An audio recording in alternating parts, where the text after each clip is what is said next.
Hello everyone, and welcome back down here to the Gamer's Den with me, your host, Jordan, your master of lore and storyteller extraordinaire. And today is the final episode for the Alchemist Build Guide, and that is just the Alchemist tactics. What are we doing with our Junkrat-styled explosive throwing Alchemist? And really, it's pretty simple if you haven't figured it out already. The goal is to be throwing your bombs. Throwing your bombs as much as possible, staying at a range. Now, given the shorter range option that the bombs provide, you're not exactly going to be throwing these a couple 100 feet in most cases. You are going to be in a mid-range to kind of close-ish range kind of combat.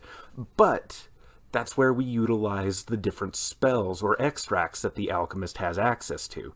These different extracts help to mitigate those problems with being a squishier character, and definitely with a softer, not melee focused kind of build or design to them, by turning invisible, by flying around the battlefield, making it so those melee focused characters can't get close to you.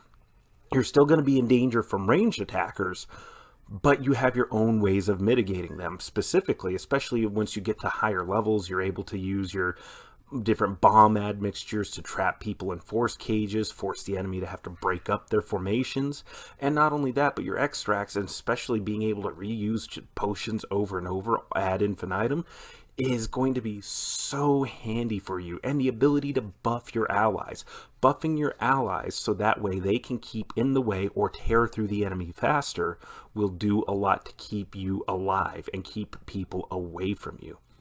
Certainly, you will be a much more high-value target. Dropping you means dropping a significant chunk of your party's damage output. And now I am joined by my most adorable co-host, Nora, journeyman storyteller and initiate to the 7th Circles of Lore. Nora, go ahead and say hello to everybody. You say hi? No? That's okay. You don't have to. Anyways, given how your bombs will scale in damage as you level up and get further along, they will quickly become your greatest source of damage output. But they are a limited resource, and especially early on.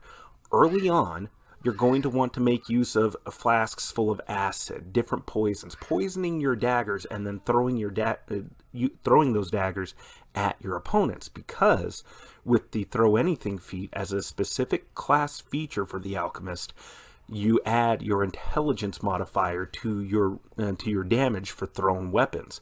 So you can get a good deal of damage out of those daggers, out of those flasks of acid, anything like that very early on. And not only that, being an alchemist, you can put together these flasks of acid yourself. You can put together flasks full of alchemist fire.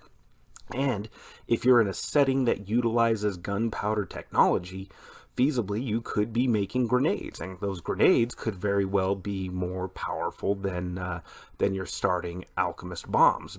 But that will change as you level up. By about, I'd say, level 6 to 8, you're going to be using your bombs more often, especially using your different ranged attack feats, which I should mention will apply towards your your improvised thrown weapons as well. Do rapid shot throwing poison daggers at targets. Absolutely all kinds of fun. But you will be using your bombs, and I would say there's one guide out there that breaks down the mathematics for how combat encounters should be scaled, how they should be set up, and that especially as you get to higher levels, you can go ahead and just throw as many bombs as possible. Just whip them out there, deal as much damage as you can each round. But that's if you're going with the standard mathematical book layouts on how an adventure should be charted. And I know for myself, I don't do that. I like to throw curveballs at my players. I like to throw sustained combat engagements like sieges at my players. So in the case of a siege situation where there's going to be continuous combat, although in theory a siege should be lasting days, weeks, even months in some cases, depending on how realistic you want to get with that, the alchemist could very well run out of bombs quickly. in just the course of one combat, because one combat will last for several hours, in theory. I would assume at a certain point, maybe people are allowed to swap out, take a break, get a quick rest in, but even then, unless you're resting for 8 hours, you're not recharging and replenishing the supply of magics that you need to create these flasks, mixing together different reagents. And also, you may run out of the physical components and materials required to put this stuff together.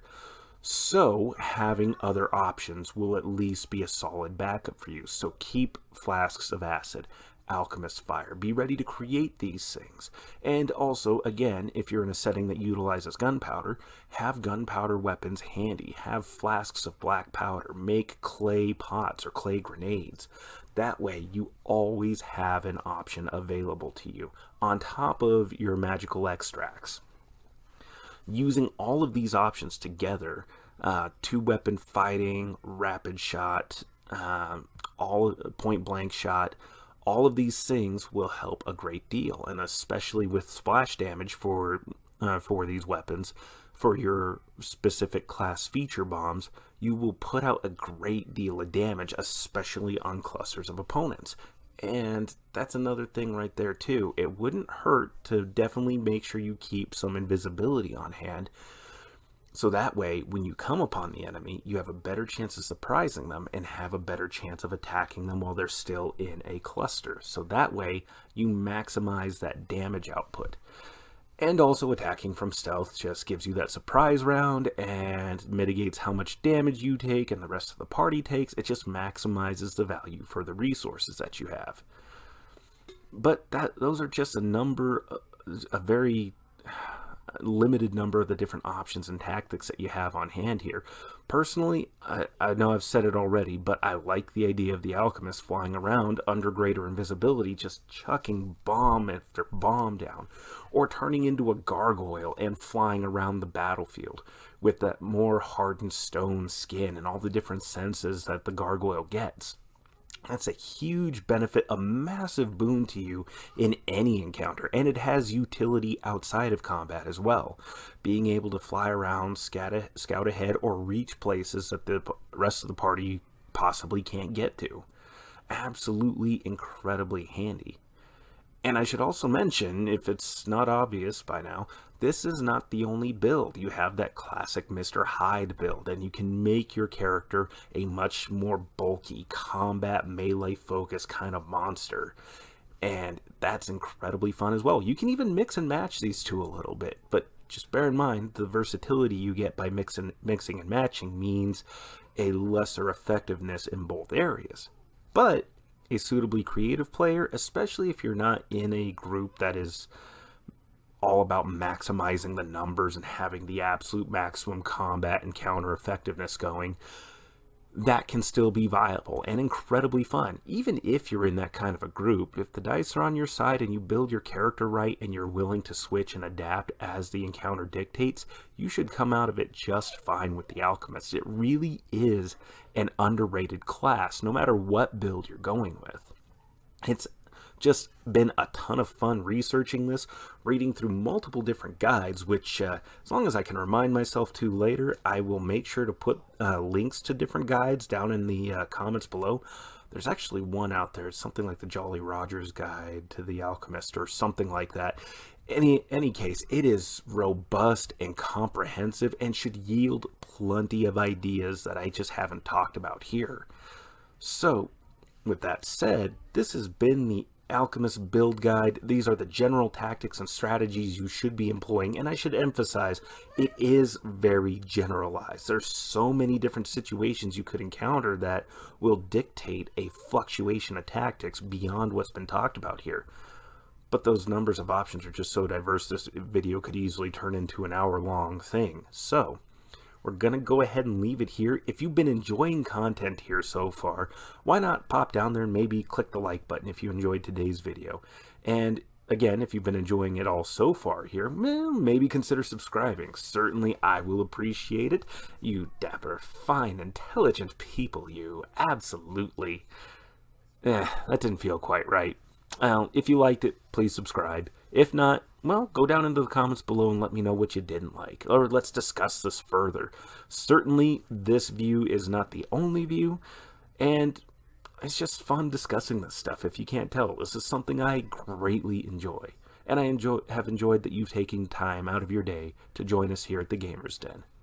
With that said, I've been your host, Jordan, your master of lore and storyteller extraordinaire. Thank you all so much for your time, and I hope you have yourselves a good night. Or good day, rather. Goodness. I'm not used to daytime recording.